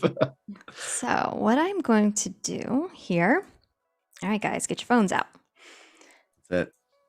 So I'm going to open this up. The screen recording, the grandma. All right, I'm ready. Show me. Just all one on top of each other with our screen record out. So what I did was I unfolded this layer here. I'm going to go all the way down to this bottom ray right here. And I'm going to hold down Alt and I'm going to make a copy and put it right on top. And then I'm going to make it a different color. I'm going to bring out my transparency panel. I'm going to make it a mask. I'm going to clip and I'm going to click into it. So now I am inside of it. Oh, we're going to transparency mask texture? Yeah. Oh, oh, chat, you're in for a treat because this is like the best way and the most advanced way to do it. There are like a million other ways to do it, but this is by far the best. Yes. A million. But I love doing it this way because I feel like we get the most color variation. Yes. And you get the most like crunchiness, like small little gradations. Oh, I'm excited. Yes, let's do it. Yes. So I drew a square over it. Square can be any color you want. So and then I'm gonna go over here. Let's exit out of that. I'm gonna go to my gradient panel. I'm gonna hit radial gradient. And something already happened. So A thing happened. So white is dark and black is light. And basically think of it as a transparency. If you guys remember, like a clear sheet of plastic, and everything that is black is going to be blocked out. Everything that is white is going to shine through, but that also goes for grays. So it's taking the value. So if it's 75% black, then 75% of whatever it is will be blocked. Yeah. So keep that in mind, working with values here, not necessarily colors. And it does need to be black and white. Yes. So we have that. I'm gonna click off of that. I'm gonna go back to my appearance panel, and you need to stay inside of this. Go to FX. Oh, you're about to use effects with textures with an opacity. Oh, it's so smart. It's so smart. Here we go. Yep. Okay, then we're just gonna kind of play with it a little bit. Let's see what we get. So that is an effect that is being applied to the opacity mask. And so the black and white is going to punch out. So here we can see now we have, instead of a subtle gradient, there are more dots. The black dots will be deleted basically, and then the white dots will show through of whatever that shape color is. Oh my gosh, it's so good. And it just catches back up. And it's rendering basically real time, so you can see, and then it renders that in. Yeah. And sometimes it takes a second. If it's taken too long and I get impatient, I just click grain again. just reapply that real quick. Can we zoom in so we can see some of like the little detail? Yeah, look at that. Oh my gosh. And because it's an opacity mask, this then can convert very easily to print instead of adding on like a vector texture, something that's like super intense. It's basically taking that vector and saying, hey, these little pieces of that vector don't print, instead of like, here's just pure insanity. Let's do that. Yes, Clever Delenn says, now just print Geoff in foil. I so agree. Like just gold foil. Foil is a whole nother story. Foil is a whole nother story. Oh yes, I know that journey. All right, so that's kind of what's going on with that. But I want, you know what? I want a different color. I'm not feeling that dark color. So you could, sorry, I'm thinking of just like the implications of this has on my life. You could, in theory, make this a graphic style very easily and just apply it to a bunch of different objects super fast. Oh my goodness. All right. Oh, it's so magical. Now, I kind of want this to be a little different. So I'm gonna go here and I'm actually going to lighten that up a bit. Just gonna play with that. And we looked at this before, the idea of tints. If you're working with a limited color palette, sometimes you need to shift just a little bit for a highlight, a low light, to give it just a little bit more zazz, especially with texture. It's really rough sometimes if you're just using the same color on the same color on the same color. Doing some kind of variation with texture is really nice. So I'm gonna do another one right on top of that. I'm gonna double texture. When Laura says, how many textures have you created and what's your favorite? I actually haven't done that many. There's this one is, it depends what you're doing, what look you're going for, because there's also a halftone texture that I really like too. That kind of like stipply look is always, it's a good clutch to kind of just go to. I've been using the chrome effect in the like art panel in Illustrator, and it basically makes whatever the object is like warpy and wobbly to look like chrome. And it can get really funky if you start adding other things on top of it. See, I'm just kind of playing with it now. And again, we're not editing the actual shape here or the color of that shape. We were editing the opacity mask, which is great because then we can go in, we can delete it, we can add it, we can change it. You also can paste things into that opacity mask. So if you have a black and white texture that you get from Adobe stock or something, you can paste it into that opacity mask and it will carry over the values. Okay, so let's go into another type of texture. Let's do it. Let's do it. You want to do it? Yes. I'm ready. All right, let's do it. So let's say we're not feeling that. Actually, let's leave that. It's cool. Let's say we want to do a texture on the background. Let's bring all that back up. I mean, since we're diving, we're going to deep dive. Deep dive. Let's deep dive. All right, so let's say our background's a little bland. That's a-okay. Let's kick it up a notch. And I love that textures are almost never like an intense thing, that it's just augmenting whatever is under it. It's not like changing an object or a shape. It's adding something so that it augments whatever's happening under it. Let's go in here. Gradient. And then I'm actually going to make this a color gradient. Oop. Oh, it's going to get angry at me. There we go. Okay, so let's see. Let's do pink. The summer strawberry blend. Let's do a little blue. Oh, it's so fun. Yeah. Oh, I want to copy that. There we go. Jeff is just raining down blessings. The blessings of Jeff. That's it. There we go. All right. So, all right, so we've got a gradient. I got a gradient. So now I'm going to come in and I'm going to place on top, let's see, one of these awesome textures. Let's do this one. Boop. Oh, yes. This is what I was talking about, that you can use the opacity mask with something. Yes, we're doing it. Yes, yes. So this is a TIFF, or is it a JPEG? I didn't really look at it. Let me see. It is, where is it? Yes, it is a TIFF. Okay, it's a TIFF, yeah. So this is the one that works with a TIFF. So it's got to be a TIFF. I don't know why. That's just the rule.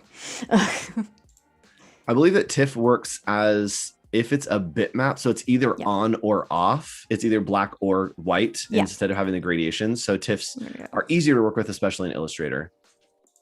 Invert. Bam. Yes. And it's a color. Yep. And can you click on the shape just so we can see what's happening with the opacity mask kind of in there? So over in that transparency panel, we can see that we have the gradient there, but the mask is actually that texture that we put in. And because it's inverted, the black is showing through and then everything else is going away, right? Yeah. That's so magical. Yep. So that's just another cool way. And it's not a vector, so it's not going to sit as heavy on your system. Yep. And what if we wanted to, we didn't like where like the bottom left texture is hitting that tree? Could we do something to like move, scale, all that? Is it still fully editable even though it's just a transparency mask? Yeah. Magic. Yes. And not only is it moving and changing, it's locking those colors so you don't have to worry about whatever the shape is. If you like what the colors are, where you have it, all that shape, you can keep it and then just augment the little details here and there. You can zoom in, zoom out. And I believe that you can make copies as well in there. So if we wanted more of the texture that's in the top left corner, we could make a copy and rotate it to the bottom right corner, and it would continue to do that. I think that this is a thing, but yes. So it's basically taking whatever is on that like clicked in zone and pushing it through. It's just like that. Yes. And Jenna says, I have so much to learn in Illustrator. We all do. And that's why these streams are so great. Kimmie, I know that you love giving advice. You love teaching us, and you've done a lot of that. Do you have any general advice for people that are starting out in design, that are just tuning in for the first time, that are kind of getting a feel? Do you have any words of wisdom as they kind of begin their design journeys? Take your time.